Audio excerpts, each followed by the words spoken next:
Boa noite, eu sou a Milena Rolim, acadêmica do sexto período do curso de jornalismo do Centro Universitário FAG. E eu sou a Ellen Elkpicussa, também acadêmica do sexto período. Essa é uma atividade da disciplina de Laboratório em Telejornalismo 2, ministrada pelo professor Luiz Sonda. E esse é o Link FAG Entrevistas, um programa produzido e apresentado por nós. Neste momento, estamos transmitindo a primeira edição e nas próximas semanas você poderá acompanhar novos apresentadores e conteúdos ao vivo aqui no Facebook. Nessa edição, vamos falar sobre um assunto pouco discutido, apesar de sua enorme importância, a literatura nacional. E não há ninguém melhor para discutir esse assunto do que duas escritoras nacionais, que estão ao vivo com a gente aqui pelo Meet. Sejam bem-vindas, Marina Carvalho e Juliana Dantas. É um prazer tê-las conosco nesta noite. Olá, prazer é nosso. Já respondi pela Marina. Isso, boa noite, pessoal. Obrigada.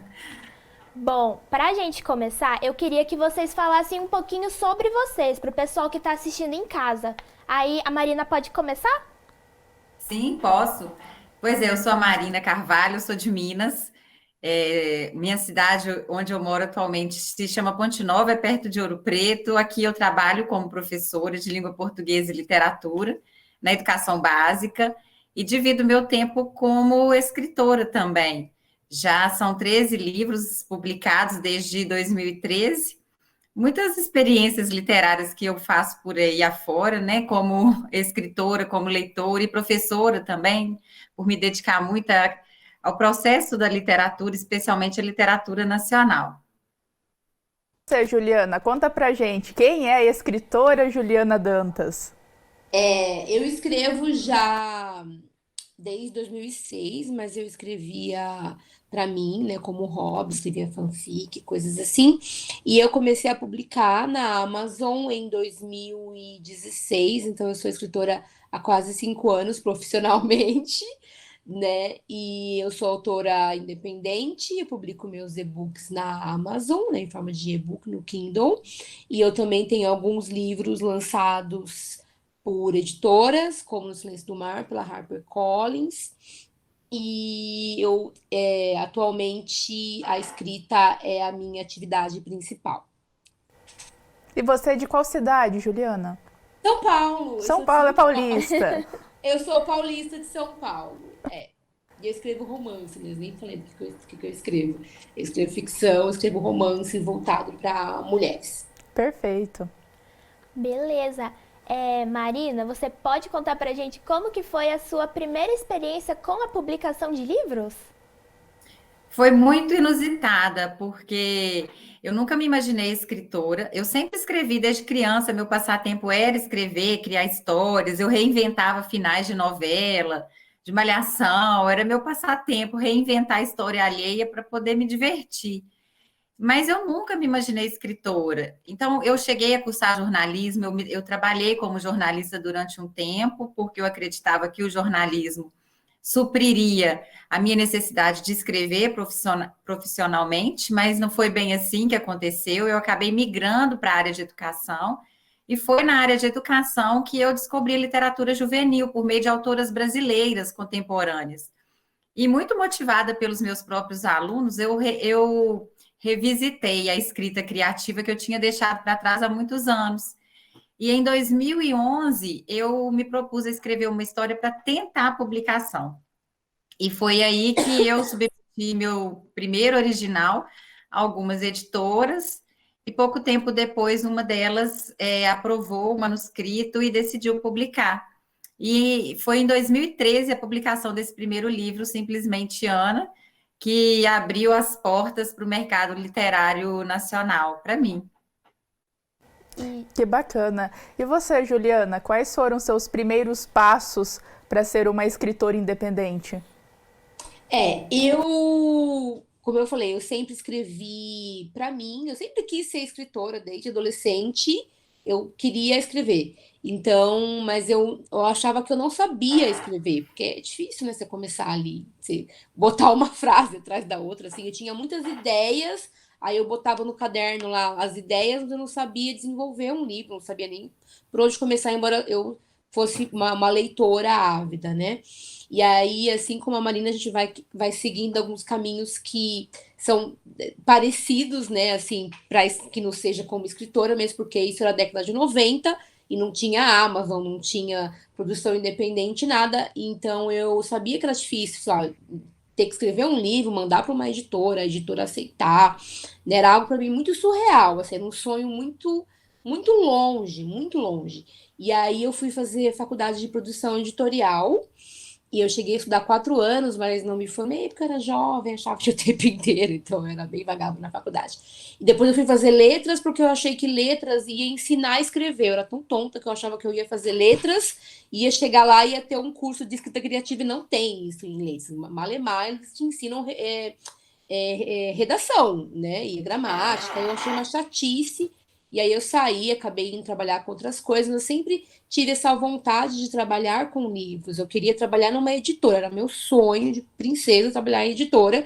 E aí eu fui trabalhar numa livraria em 2008, né? E eu lembro do livro da Marina lá, vários livros dela, indicava muito das leitoras. Eu trabalhava na Livraria Cultura e eu fiquei 8 anos lá, quase 8 anos, até 2015, não, 2016. E ali eu já lia muito, mas eu comecei a ler profissionalmente, digamos, a abrir livreira. Eu tinha que indicar livro, eu tinha muito contato com a editora, então eu comecei a conhecer o mercado a fundo, né? E 2006 eu comecei a escrever mais fanfictions, porque eu descobri que existia fanfics, eu assisti o seriado Lost, comecei a assistir, era aquela época de Orkut, né? Já tinha internet, rede social. E aí eu comecei a ler fanfics e eu pensei, nossa, isso eu consigo fazer, porque todo mundo escrevia fanfics, todas as minhas amigas escreviam fanfics e não tinha crítica, não tinha que escrever direitinho, não tinha que ter nem sentido o que você fazia, porque era para trocar entre amigos, né? E aí eu comecei a escrever aquilo e eu me consumiu, eu nunca esqueço, e quando eu comecei a escrever sem saber o que eu estava fazendo, obviamente, uns textos horrorosos, e aí eu lembro que eu emagreci 10 quilos em um mês, assim, porque eu só escrevia. Eu ia pro meu trabalho, eu fazia meu trabalho, eu trabalhava numa escola na época, com disciplina, meu chefe ia embora, os alunos, eu ficava a tarde todinha, que eu não tinha nem computador em casa. Depois eu ia para uma lan house, ficava até as 10 da noite, escrevendo alucinadamente, assim, a escrever história de época e romance hot, tudo que aparecia eu escrevia, mas nunca jamais pensei, tipo, você é uma escritora profissional. Isso era só um hobby. Depois veio outros fandoms, escrevi coisas de Crepúsculo, fui aumentando o número de leitoras que eu tinha online, mas sempre de brincadeira. E quando surgiu 50 Tons de Cinza, 2011, se não estou enganada, eu cheguei a ler quando era fanfic de Crepúsculo, porque não existia romance nas livrarias, né? Não existia romance em livraria. O que tinha aqui, ainda mais nacional, o que tinha era Nora Roberts, chegava romance jovem adulto, chegava Chiquilites, mais romance assim, mais hot, né? Romance romântico, era livro de banca, era Sabrina, Júlia, essas coisas, que eu lia muito também. E aí, quando chegou 50 Tons, de repente as editoras descobriram, né, que existia leitora de romance e começou a chegar várias autoras, e eu vi várias colegas minhas que escreviam fanfics, começando a escrever romances, como a Tatiana Amaral, que escrevia fanfic também, e de repente estava vendendo pra caramba, de repente surgiu o Wattpad, as pessoas começaram a escrever ali, como a Nana Pavoli, que também surgiu dali, e de repente estava publicando pela Roku. Então, essas autoras começaram a surgir. E assim, na minha cabeça existia uma coisa do tipo, talvez, poxa, que sonho que seria se eu fosse uma delas, mas eu achava algo muito distante para mim, mesmo porque eu não acreditava no que eu fazia. Eu fazia de brincadeira, para mim não era algo profissional. Eu ainda estava aquela coisa de eu vou sair daqui, vou entrar numa editora para trabalhar, entrei na faculdade de marketing, tã. Eu não conhecia o Kindle, não conhecia a Amazon, eu era aquele tipo de leitora bem resistente que falava livro para mim é livro físico, eu não vou nunca jamais ler um livro em um computador, eu achava uma coisa horrorosa, né? Para mim livro é livro. E aí, tanto que eu não conhecia, eu conhecia muito de longe, o que eu conhecia era a publicação tradicional. E aí, quando foi 2016 que eu saí da editora, eu fiz amizade com uma leitora minha que falou assim, publica na Amazon. Eu falei, pra quê? Né? E eu achava assim, aí eu entrei para pesquisar e eu vi os livros custando R$ 1,99. Eu falava, gente, o que esse povo ganha de dinheiro? Nada. tá pagando, né, para publicar, porque, tipo, o que essas pessoas estão ganhando de dinheiro? E eu, como trabalhava já em livraria, editora, eu sabia que era algo. Os autores ganham 10% do livro, então eu pensava, meu Deus, quantas pessoas estão ganhando? E eu sempre fui muito pé no chão, sabe? Eu nunca fui de fazer as coisas por sonho. Eu tinha que pagar conta, eu tinha que pagar boleto, então eu já estava feliz escrevendo para as minhas amigas no Wattpad, ali no Nia, sabe? E aí essa amiga falou, não, ela tinha muitas amigas que também eram autoras de fanfics, também estavam publicando na Amazon e estavam vivendo disso. Aí eu falei, não, deve ser mentira, isso não existe, isso é conversa fiada. Mas aí ela insistiu tanto, eu peguei uma história minha e que era bem naquele estilo 50 tons, bem clichê, e comecei a postar no Wattpad e teve assim, sei lá, 0 leitor. E eu falei, tá vendo? Ninguém leu, ninguém leu. E aí ela falou, não, você tem que divulgar na Juliana, para de ser burra. E aí quando eu saí do meu emprego, foi abril de 2016, eu comecei a ter tempo de divulgar. Aí eu comecei a entrar nos grupos de Facebook, divulgar as histórias. De repente, eu estava com 300 mil leituras no Wattpad, tinha muita gente lendo. Foi a primeira vez que eu sempre falei, nossa, então, talvez as pessoas gostem e dê para, né, publicar isso. Mas a minha mente ainda era assim, quero publicar numa editora, mas eu sabia que era muito difícil.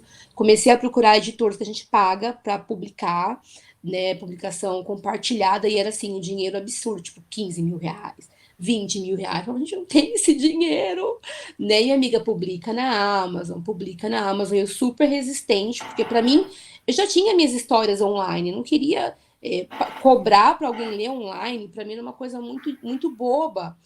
E aí, quando eu fui na Bienal 2016, que o mundo mudou para mim, porque eu vi aquele mundaréu de autora aqui, oriundas da Amazon, publicando por pequenas editoras que eu nem conhecia, tipo a Charme, né, a Qualis, eram editoras que não estão nas livrarias. Mas elas é todo um mundo paralelo que existe e é enorme, tem um público enorme, aquelas filas rodando, e eu falava, quem são essas autoras e quem é essa gente? Quem são esses leitores, né? E ele me falou, são autoras da Amazon, autoras de romance. E aí eu comecei a conversar, fui conversar com algumas autoras e aprender como é que se fazia, tomei coragem.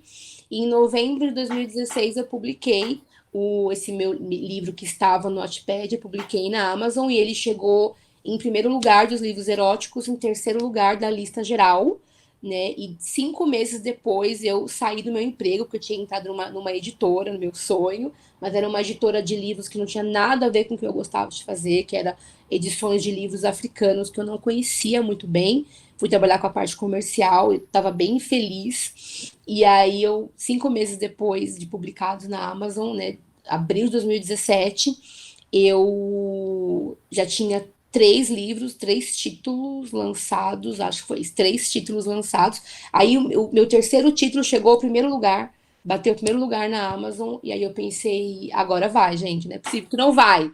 E todos esses livros eram livros que eu tinha escrito naqueles 10 anos de escrita, então eu tinha mais de 20 livros prontos, assim, tipo, não prontos, né? Precisando de uma edição boa, mas eram histórias que já estavam escritas. Então, eu passei 2 anos, na verdade, publicando coisas na Amazon que já estavam prontas há muito tempo e eu não precisava nem escrever. E aí, mas ainda tinha aquele medo de será que eu vou conseguir escrever algo original? Porque era tudo oriundo de fanfiction, né? Então, eu não sabia se eu seria capaz. Eu ainda passei um tempo achando que eu ia voltar a trabalhar em editora, que isso era só uma atividade paralela para me satisfazer, digamos assim.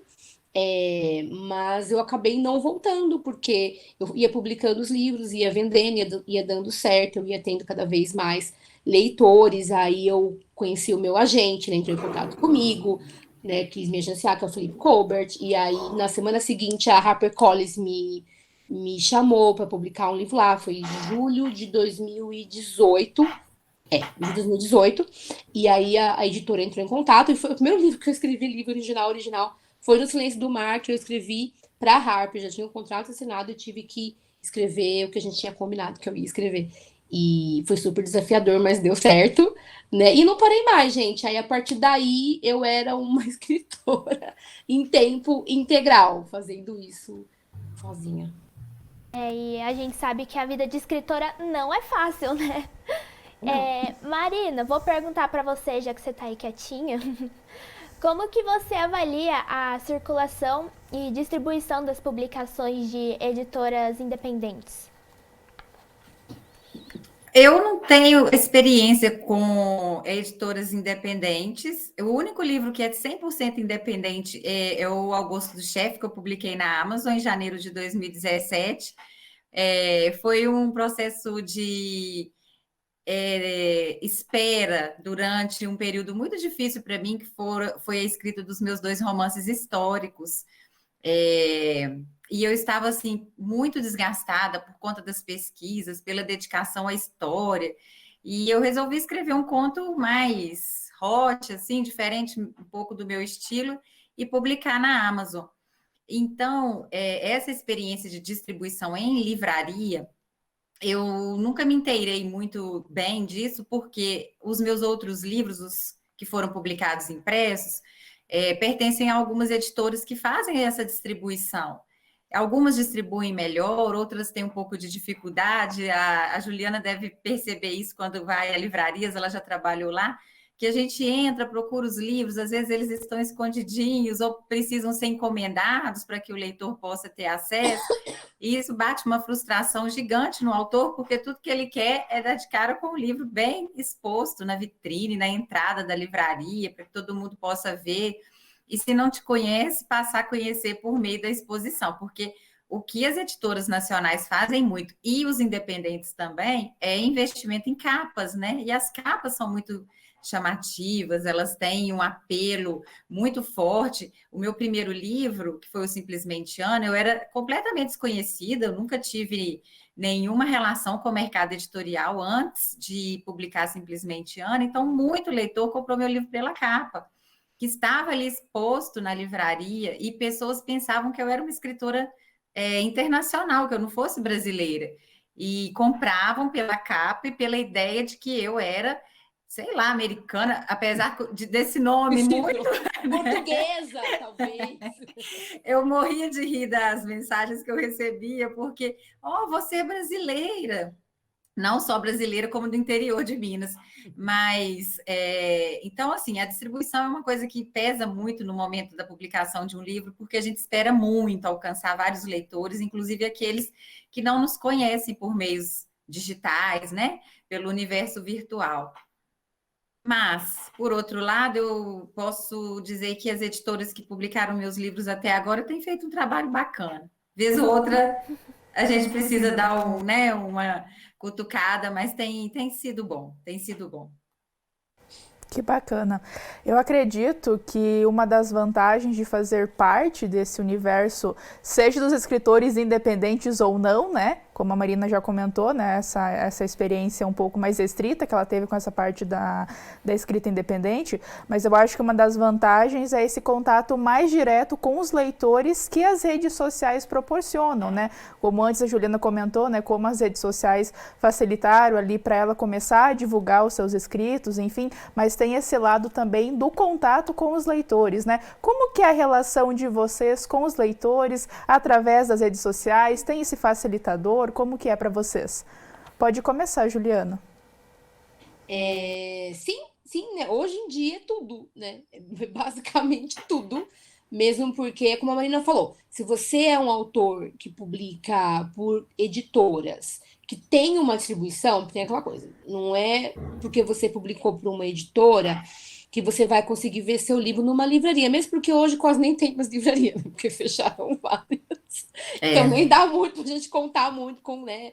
Vamos lá na livraria, que antiga, né? Uma coisa mais tradicional. Eu trabalhei 7 anos em livraria e tinha muito autor que chegava lá como a Marina, cadê meu livro, tal, aí você ia pesquisar, não tem que encomendar. E eles ficavam super frustrados, davam bronca na gente, você tem que conversar com o seu editor. Mas eu não só trabalhei em livraria, como também na parte comercial de uma pequena editora que gostaria de ver os livros na livraria e não conseguia, porque, gente, você não tem noção do que é colocar um livro. Se você é autor e vê seu livro lá exposto naquela roda que tinha na Cultura, por exemplo, na vitrine, gente, agradeça muito, porque assim, é super privilégio você ver o seu livro lá, mesmo porque as livrarias têm um Media Kit, que você tem que pagar muitas vezes para você expor seu livro, você tem que pagar para o comprador da livraria comprar numa grande quantidade para que ele seja exposto, que às vezes o livro do autor chega, mas chega 2, 3, tem como eu expor 3 livros, né? Eu falo, às vezes chegar um livro é muito super legal. E aí ele fica guardadinho na estante. Se a pessoa foi lá folhear, imagina, qual que leitor que vai ficar folheando e vendo? Até tem, mas é muito difícil. O autor quer ver o livro exposto, porque isso já é uma vitrine para ele, já é uma divulgação do seu nome, do seu trabalho, mesmo que ele não compre ali naquele momento, ele pode comprar em outro momento, enfim, né? E hoje as redes sociais, ela meio que faz esse trabalho, né? Que é onde é a sua vitrine, é a vitrine do seu trabalho. Então, Facebook, Instagram, TikTok agora, Twitter, enfim, o autor escolhe o que ele quer fazer. E se você não tem rede social, você nem existe, né? Basicamente isso. Não dá para contar mais só com o seu livro exposto em uma livraria, mesmo porque são poucos os autores que conseguem colocar o livro exposto numa livraria, num bom local, para o leitor chegar e ver, né? São pouquíssimos privilegiados que têm. A Marina tem muita sorte, porque o livro dela sempre tinha lá mesmo, são boas editoras, e às vezes a editora é boa, mas você não é um autor, digamos, escolhido pela sua editora para estar lá. Tem essa também, gente. Isso a galera não conta. Tem muito autor, né? Então a editora às vezes tem que escolher ali alguns para poder levar em quantidade, investir nesse autor e as pessoas conhecerem. Então a rede social acaba ajudando. Então, tanto o autor independente hoje quanto o autor de editora, ele acaba tendo que tomar as rédeas da sua própria divulgação, que era algo que, de repente, antigamente não tinha nem como fazer muito, né? Se autodivulgar. Você contava com a divulgação da sua editora, porque também só publicava por editora, e sua editora tivesse um dinheiro legal ali para fazer o investimento de trade, né? Na própria livraria, ou antigamente a gente via nos metrôs, né, aqueles cartazes no ônibus, isso é uma grana preta, no Faustão, né, o Faustão falando lá, na Ana Maria Braga, enfim, que isso é tudo um dinheiro muito grande. Então, barateia a divulgação, né, que as próprias editoras podem fazer nas suas redes sociais, e o próprio autor toma as rédeas da sua própria divulgação. Então, ele tem a sua rede social, ele se divulga ali, entendeu? Então, ele tá todo dia se mostrando, como dizia minha avó, ele tá todo dia se mostrando ali e contando, né? Olha, eu tô escrevendo, o personagem é assim, e fala do livro, e mostra escrevendo, e mostra a capa, né? Ele mostra todo o processo, e isso os leitores gostam. Depois você faz leitura, você conversa com o seu leitor, né? Tem um papo reto ali. Então, é essencial, gente. Se não tiver rede social hoje, você nem existe. E, bom, já que a gente está falando do meio virtual, a gente sabe, né, que a oferta de títulos na internet é enorme. Mas e nos acervos das escolas? A Patrícia fez uma reportagem para a gente sobre isso, a gente vai conferir agora. A proporção entre escritores homens e mulheres é de a cada 130 romances brasileiros lançados até 2010, apenas 31 títulos escritos por mulheres. Isso é pouco mais de 23%. A literatura brasileira que chega às grandes editoras ainda é predominantemente masculina. Segundo pesquisa realizada pela Universidade de Brasília, nos últimos 40 anos, 70% do que foi publicado no Brasil estava assinado por homens. Entre os 16 lançamentos de 2020, listados na editora Companhia das Letras, por exemplo, apenas 3 são de brasileiras contemporâneas. 3 razões importantes são relatadas. Uma delas é a pouca divulgação das autoras, especialmente as que publicam em editoras menores. A outra está ligada ao fato de que mulheres talvez escrevam menos. E o terceiro chega ainda na infância. As meninas, muitas vezes, são desincentivadas a escrever. E tudo isso reflete diretamente nos acervos das bibliotecas. Com a internet e a democratização dos livros por meio de e-books, a batalha se tornou um pouco mais simples para as mulheres escritoras brasileiras. O livro pode ser publicado nas redes e, se ele ficar bem posicionado nas vendas, pode atrair a atenção de possíveis editores. Nas bibliotecas, os acervos de literatura nacional escritas por autoras ainda é tímido e modesto. Grande parte são de livros didáticos, mas obras literárias ainda são poucas. Elas integram apenas 15% das prateleiras. Pois é, estamos aqui, né, com duas convidadas, com duas escritoras, justamente para dar um espaço maior para que essas mulheres escritoras também sejam ouvidas. Por isso, meninas, eu pergunto para vocês também, como que vocês percebem o cenário de publicações de mulheres escritoras atualmente? A Marina pode começar. Essa reportagem, ela traz um dado que diz respeito às publicações tradicionais feitas por grandes editoras. A gente percebe um fenômeno chamado de, masculinização da literatura por conta do próprio público leitor, porque é nítido que um leitor homem procure mais homens, autores, para lerem, porque ainda há uma conotação de que literatura escrita por mulher é voltada só para leitoras, para mulheres, e por conta dessa visão preconceituosa, as grandes editoras tendem a investir em autores. Então, quando a gente começa a olhar para o mercado literário nacional contemporâneo e a elencar os grandes nomes da nossa literatura hoje, quando eu falo em grandes nomes, são aqueles badalados, premiados, a gente vai encontrar muito mais homens mesmo do que mulheres. A gente cita Milton Ratum, o Itamar Vieira Júnior, e o Daniel Galera, a gente vai elencando vários homens e percebe que nesse meio encontramos poucas mulheres. Não porque mulher escreva menos, nem porque elas sejam desincentivadas a escrever. Eu acho que há um predomínio muito forte da aptidão da mulher para a escrita. Eu percebi isso em sala de aula, como que mulheres, meninas, gostam de se expor por meio da escrita, e elas têm uma predisposição para isso desde pequena, porque elas são incentivadas a escrever diários, coisa que os meninos não são, também por toda uma ideia preconceituosa sobre o que menino faz e o que menina pode fazer. Mas aí, em contrapartida, quando a gente olha para esse cenário literário plural proporcionado pela internet, tem muito mais mulher que publica. Mas é disparado. A gente vê pelas estatísticas da Amazon quantas brasileiras publicam livros na Amazon, tem leitores de todas as idades e de todos os lugares e gêneros, e só não tem espaço nas estantes, porque isso é um fenômeno editorial, gente. Os leitores, eles fazem esse caminho de ler homens, caso os leitores sejam homens também. É preciso haver uma desmitificação dessa ideia de que mulher escreve só para mulher e encontrar uma forma de atingir os leitores de uma maneira ampla, mas isso vai começar só na base. Na escola, por exemplo, quando eu adoto livros de autores homens, não há nenhum questionamento por parte nem das leitoras, nem dos leitores, mas quando os livros são escritos por mulheres, a tendência é que os meninos, os alunos, torçam, no mínimo, o nariz.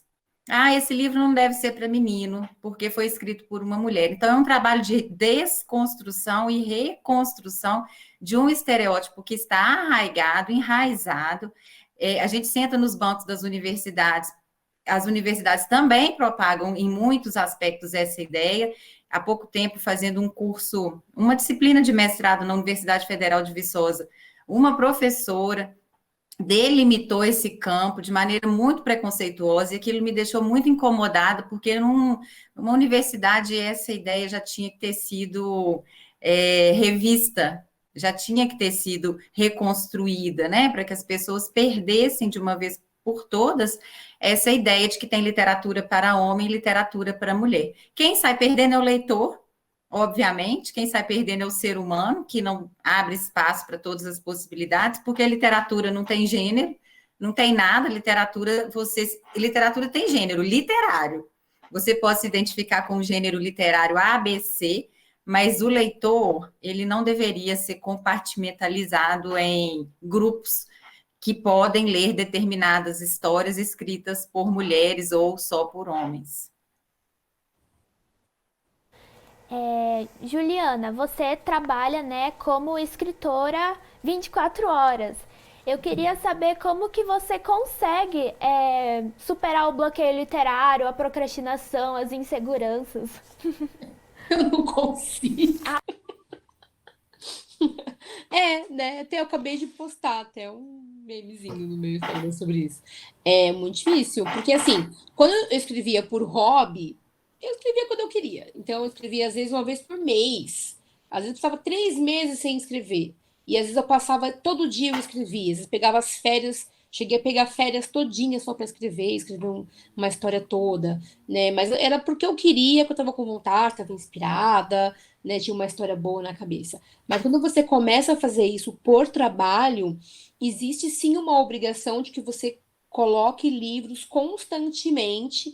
Isso é um outro mito, vira e mexe, eu acabo dando uma entrevista, uma palestra, algum outro curso, né, que eu dei esses dias, e muitos autores, né, falam, mas como você consegue viver, pagar seus boletos todos? Eu falo, gente, porque eu escrevo muito, porque se eu escrevesse só quando eu tivesse vontade, ou ficasse um ano inteiro maturando um livro, como muitas vezes muitos autores fazem, né, e escrevendo, reescrevendo, escrever uma história muito densa, que vai tomar muita pesquisa, e não tem como você escrever rápido mesmo, né? Então, tem algumas estratégias que a gente tem que usar para fazer algo meio a toque de caixa, porque não há tempo hábil, eu não posso ficar muitos meses sem postar um livro, porque o meu aluguel não vai vencer em 6 meses, em um ano, né? Eu preciso pagar as minhas contas todos os meses, então todos os meses eu tenho que ter um dinheiro X para pagar todas as minhas contas. Então, eu sei de quanto eu preciso e eu sei quanto eu preciso escrever para isso.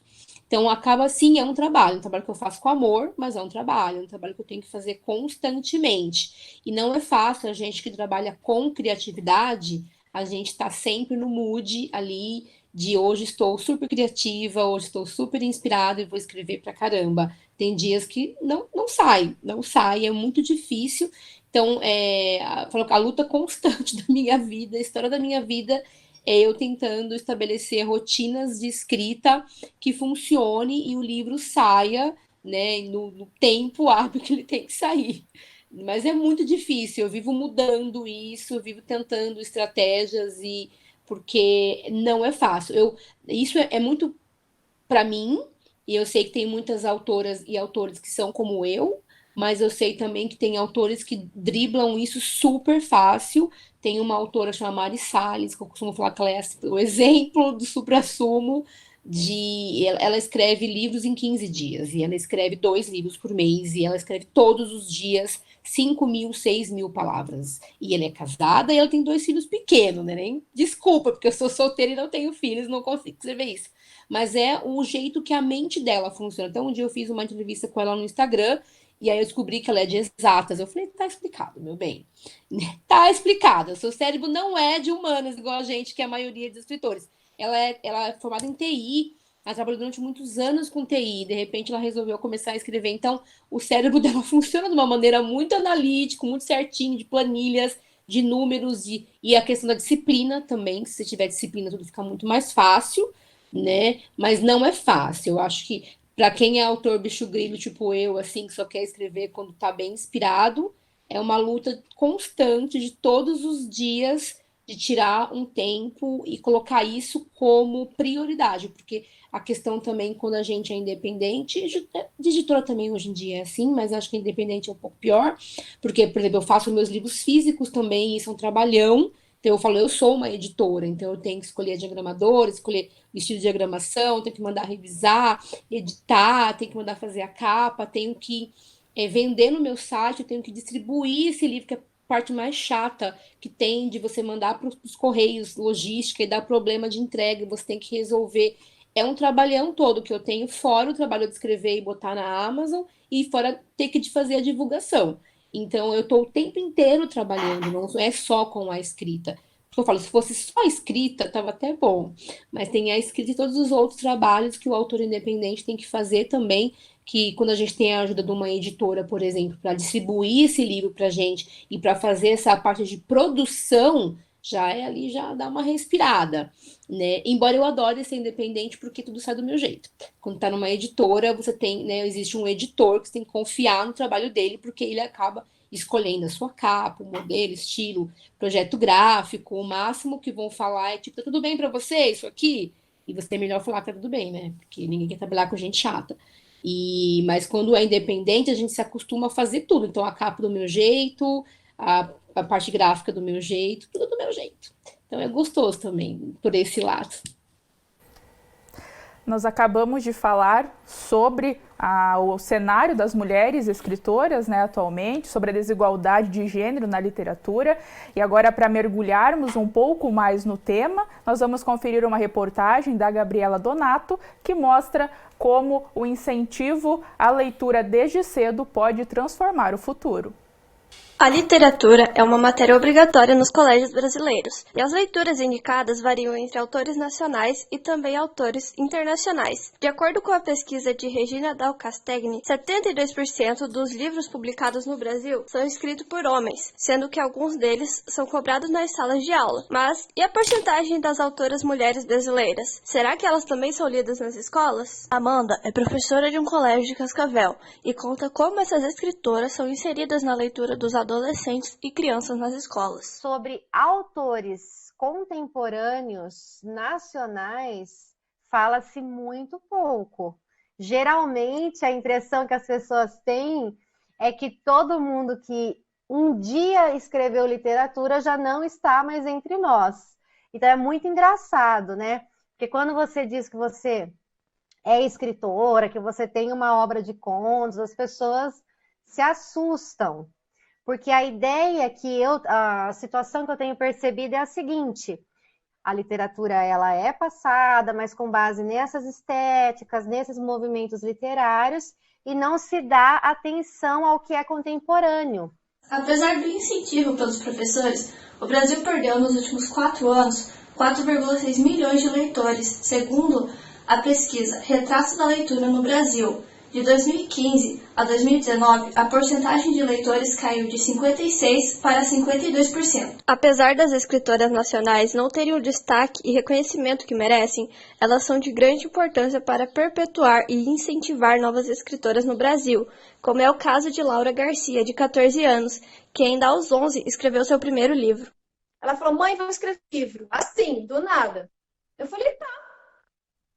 E do que você vai escrever? Qual é o tema do seu livro? Eu vou falar saúde animal. Eu falei: Laura, é um tema muito específico. Você não tem domínio dessa área de conhecimento, né? Não, mas eu vou escrever e depois a gente vê. E em uma semana eu escrevi. E aí ela chegou, e eu via ela sempre no computador.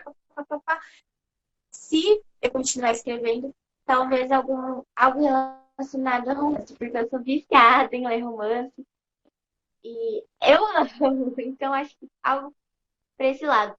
Eu não tô querendo mais fazer tanto relacionado aos pets, porque eu acho que para continuar escrevendo sobre isso precisa ter uma formação. Então, algo mais para frente, sabe? Bom, depois dessa reportagem inspiradora, o Linkfag Entrevista está se encaminhando para o final. Eu queria pedir para as nossas convidadas uma breve dica para quem quer entrar no universo da escrita. Pode começar pela Marina. É tão difícil dar dicas sobre isso, porque eu acho que é muito particular. O processo de criatividade é único e eu acredito muito na experiência de você se colocar no papel de escritora constantemente. É claro que tem dicas que são fundamentais. A primeira delas que eu sempre digo é você saber o que você quer falar, né? Você saber desenvolver sua criatividade colocando no papel o que te inspira. Dominar o português, porque é a ferramenta de trabalho. Não adianta a gente tentar escrever sem saber o português, porque quem for ler o que você escreveu pode não se familiarizar com aquela escrita, se ela ficar muito fora de um padrão. E fazer sempre, gente, não ter medo de escrever, de botar alguém para ler o que você escreveu, se submeter mesmo, porque quem escreve quer ser lido. Quem quer ser publicado deseja ser lido. Então, a gente precisa contar com certas parcerias, leitores críticos que façam uma análise, que sejam sinceros, que deem retorno, que mostrem para o autor aquilo que ele está tentando mostrar por meio do seu enredo. É experimentar, escrever é experiência, é igual cozinhar, eu acho. É testar e ver se a receita deu certo, se não ficou muito boa, você faz outra vez, aumenta o sal, diminui o açúcar e vai. E Juliana, qual que é o seu conselho para quem quer se aventurar no mundo da escrita? Olha, eu acho que é escrever, viu? Porque eu tenho falado com muitos autores, escritores que quando eu falo, tá, o que você escreveu? Ah, não escrevi ainda, tá aqui na minha cabeça, mas eu tenho ótimas ideias, gente. Não, você não é escritor se você nem escreveu. Pelo menos um conto, uma crônica. A gente sabe que é difícil começar, a gente não sabe nem por onde começar, muitas vezes. Acho que o principal é você ser um leitor ávido, porque é impossível você ser um bom escritor se você não lê muito. Então, geralmente, a gente começa escrevendo porque a gente adora ler e a gente começa a achar que não tem aquela história que a gente quer ler e a gente começa a escrever. Então, como a Marina falou, escreva, mesmo que seja assim de brincadeira. E eu também gosto de aconselhar a fazer de brincadeira, porque hoje, até como tem esse boom crescente de autores independentes, tem muita autora começando e fazendo muito sucesso, mesmo fora das editoras, então dá aquela impressão de que é tudo muito fácil, muito simples, de certa forma, e que é para todos, e as pessoas começam, muitas vezes, a almejar o lá na frente, já começa a imaginar sendo a Marina, né? E a pessoa nem escreveu o livro, ela já acha que ela é a Marina, e a gente tem um longo processo, vocês não sabem quantas coisas a Marina escreveu, quanto que ela estudou, quanto que ela jogou fora, quanto que ela reescreveu os livros dela. Então, existe um processo, às vezes, que você não viu, mas que é de anos que o autor vem trabalhando para chegar onde ele chegou. Então, primeiro, tente fazer, vê se você é capaz de fazer, né? E faça, se joga, porque a prática leva à perfeição. A gente, como a escrita, como qualquer outro trabalho, você vai fazendo e vai melhorando, e vai aperfeiçoando, e vai aprendendo, e vai se conhecendo a sua voz, que é algo que a gente não nasce com ela, nossa voz como escritor, o que a gente quer fazer, né? E aí você vai achando seu caminho, seu público, né? Às vezes tem que estudar muito, é muita divulgação, é muito trabalho, muito empenho, mas acho que primeiro começa assim, treinando mesmo, sabe? Coloca no seu computador ali, vem uma ideia, sai escrevendo, mesmo que você não saiba técnica, não saiba nada. Depois se arruma, gente. Depois dá assim um jeito, depois você vai escrever uma segunda história melhor, mas não coloque muita expectativa em cima de você, do tipo, eu quero ser super famoso, né? O próximo Dan Brown, porque é muito frustrante. Eu conheço muita gente frustrada que às vezes nem o livro escreveu e a pessoa já tá frustrada. Então, e é tão gostoso quando a gente escreve só por escrever. Eu acho que não tem a fase mais gostosa do que a gente não ter nem expectativa alguma, só simplesmente colocar aquilo no papel e contar uma história. E depois a gente vê o que a gente faz pela frente. Perfeita. Bom, o nosso programa fica por aqui. Meninas, eu queria agradecer muito a presença de vocês e por vocês terem aberto o livro da vida de vocês com a gente. Obrigada a vocês pelo convite. Adorei. Foi muito gostoso. Também gostei bastante de fazer parte do programa. Obrigada, meninas. Estreamos no programa, né? Que honra. Sem dúvidas, foi uma conversa muito rica, né? Reitero o agradecimento às convidadas e também agradeço a quem nos acompanhou até aqui, ao vivo, pelo Facebook. Na semana que vem, o Link Fag volta com novas entrevistadas. Boa noite, até a próxima. Obrigada e até a próxima edição. Ha!